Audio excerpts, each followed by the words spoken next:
warahmatullahi wabarakatuh. Perkenalkan, nama saya Muhammad Arifin Agli dengan NIM 8622410013. Di sini saya akan menjawab pertanyaan ulangan akhir semester mata kuliah pedagogik yang diampu oleh Bapak Fadli Ikrom. Untuk soal yang pertama, apa pengertian anak didik dan pendidik? Menurut saya, anak didik itu seorang anak yang diajar oleh kita yang membutuhkan ilmu. Terus juga kalau untuk pendidik itu orang yang mengajarkan ilmunya atau mengamalkan ilmunya. Jelaskan 6 karakteristik anak yang diketahui.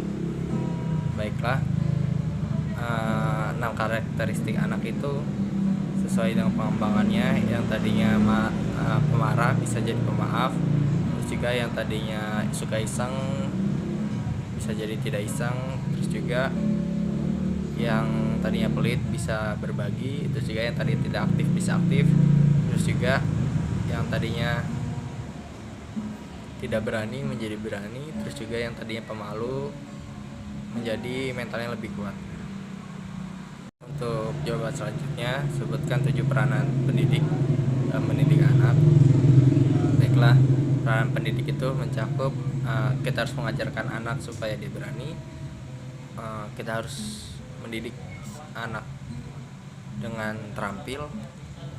Kita harus mendidik dengan sabar, dengan cerdik, dengan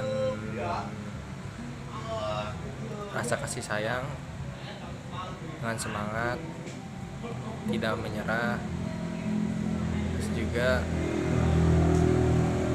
lebih berkomitmen, mengajak dan tidak membanding-bandingkan. Jelaskan 3 peranan pendidik.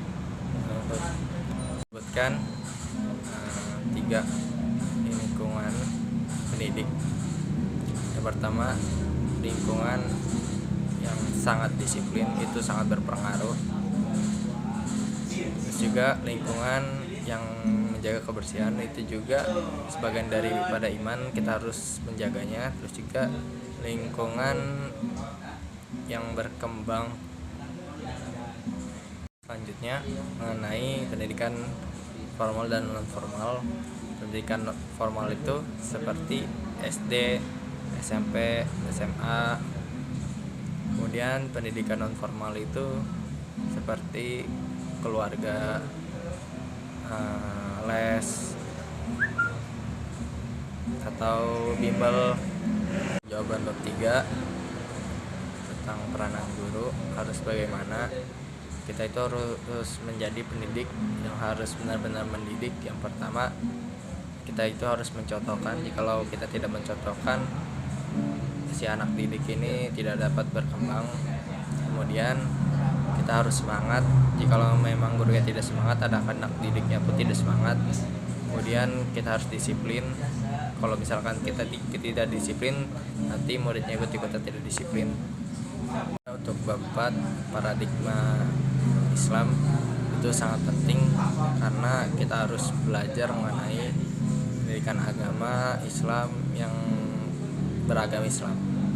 Saya akan menjawab bab selanjutnya, itu tentang manusia itu sebagai animal hidup yang dimana manusia itu memang makhluk hidup yang harus dididik, karena kalau misalnya tidak dididik kita tidak akan berkembang. Terus juga kita harus mencari tahu ilmu, karena tidak dengan ilmu kita bakal kesusahan untuk nantinya atau untuk masa depannya. Terus juga kita memang harus berusaha, dikarenakan kalau memang tidak berusaha kita tidak akan susah.